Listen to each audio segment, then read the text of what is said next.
Hi guys, welcome back to my channel. In today's video, I'm gonna try and recreate Alia's glowy makeup look from the movie Brahmastra.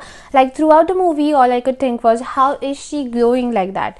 So I'm gonna try and recreate it. So let's just get started. So firstly, I observed her makeup as much as I could, and one thing that I noticed was she didn't have a lot going on her face. It was very simple, but it was very glowy. So that is something that makes me want to focus more on my base makeup. So first, I'm gonna start with a dewy primer. This one is from Fit Me, and it feels like a hydrating moisturizer, but it adds a little glow. So that's step one. Step number two is to add any sort of strobe cream. Here I'm using the Charlotte Tilbury one. You can use any strobe cream that you have. Also, if you guys know any good strobe cream apart from M.A.C, please let me know. I'm hunting for a new good strobe cream, and I'm just applying this all over my face and then just blending it out using a brush. Step three is to take any hydrating, glowy or a satin finish foundation. I would say refrain from using a matte foundation because of course we need that glow. So here I'm taking the K Beauty's hydrating foundation, and the reason I chose this one is A, of course it's glowy, but B, it's very skin like, so it has this medium coverage. It's not a full coverage foundation, and we want it to look like our skin because, as I said, Alia didn't have a lot going on. It was very simple,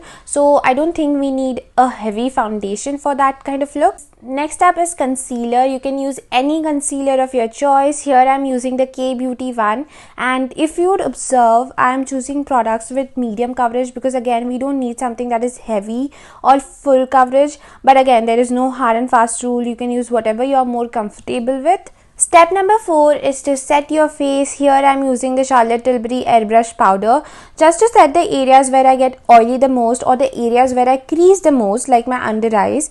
I'm not setting my entire face because I'm going to use more cream products, and personally I feel like using cream products is the key to this look because cream products just melts into your skin. So that's the reason I'm not setting my entire face right now. So the next step is eyeshadow. I wanted something peachy on my eyes, so I went in with Nykaa's Beachside Peach palette, and I took this shade and I blended it all over my crease, but it wasn't showing up like the way I wanted it to. So I switched my eyeshadow palette to the K Beauty's Pure Bloom palette, and this one is a little bit more pigmented and has similar color tones. So I took these two shades and then I applied it all over my lid. And then I wanted some sparkle but not too much, so I took this M.A.C liquid eyeshadow, but be careful with this one because the shade is a little darker and you don't want that dark smoky effect on your eyes. So what I did was I took a little bit on the back of my hand and just very lightly applied it all over my lid, and that looks perfect. Like it gives me that reflective glow. It's not too much, but it's just enough to reflect the light and make it look glowy. And step number 6 is to apply some good mascara, and here I'm applying one of my favorites from KIRO Beauty. I have talked about this mascara multiple times on my channel. It's the KIRO Beauty Botanico Super Shield Mascara. It gives you amazing volume and length, plus it's very black and it doesn't smudge and it's very easy to remove. That is something that I look for in every mascara, and also it doesn't clump or flake on me. So if you're looking for a good mascara, do give this one a shot. It's amazing. And then let's go back to the base again. So for blush, I'm going to use a cream blush.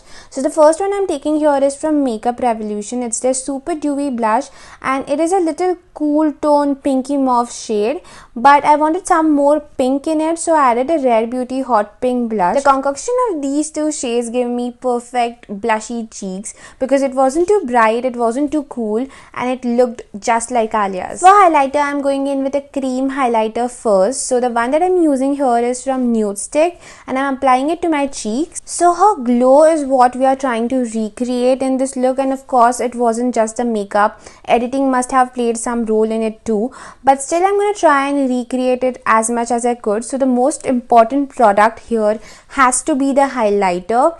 So for powder highlight, I would recommend you to go with something that has gold undertones to it, but it's not entirely golden. something like peachy gold. So here I have two options with me. So the first one is from MAC. It is the Extra Dimension Skinfinish in the shade Beaming Blush, or the Becca Champagne Pop. So what's unique in these highlighters is that they have peachy golden undertones to it. So the peachiness blends in with your blush, so it doesn't look indifferent, like it doesn't look like you have two layers of blush and highlighter. It looks mixed together, you know, how do I explain it? It looks very put together. And of course, since it has that golden undertones as well, it gives you that golden glow too. And yeah, I think that's the key product in today's look. So I applied a little bit of the MAC Skinfinish highlighter, and then I topped it up with Champagne Pop, because Champagne Pop is more blingy, it's more, you know, out there, and I wanted something which would make me look more glowy. So that's the reason I topped it up with Champagne Pop. And one more thing that I noticed was she had some sort of inner corner highlight going on. So here I'm taking any champagne colored eyeshadow and I'm putting it around my inner corners, and I'm also taking it little upwards to make my eyes look more open and so that everything blends together. Last but not the least is the lipstick. So for the most part in the movie, Alia had this beautiful nude pink lip going on, which wasn't too matte but it wasn't too glossy either. It was almost like satin. So that's what I'm going to try and do. So I'm not going to rub off my lip balm, rather I'm going to apply my lipstick on top of it so that it looks a little satiny.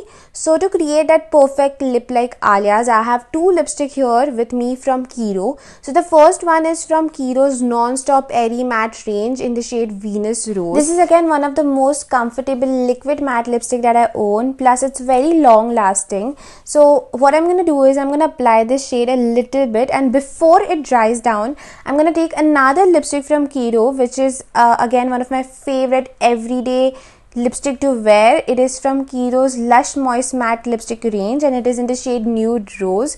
And again, this lipstick has a very beautiful formulation. It looks matte but feels extremely comfortable on your lips. So I'm applying this on top of it, and look at that, it gave me that perfect nude lip.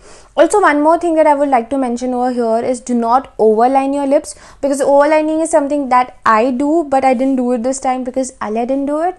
So yeah, that's for the lips. And lastly, to seal the deal, I'm going to use one of my trusted products. It's the MAC Fix Plus Setting Spray, and I'm spraying it all over my face. It just melts my makeup into my skin and adds that finishing glow. So yeah, this is it. That's the finished look. I hope you guys enjoyed watching this video. I tried my best to make it look as good as Alia's, and if you liked my effort, please like this video and please take a moment and subscribe to my channel. It would mean so much to me, and also take good care of yourself wherever you are, and I'll see you in my next video. Bye.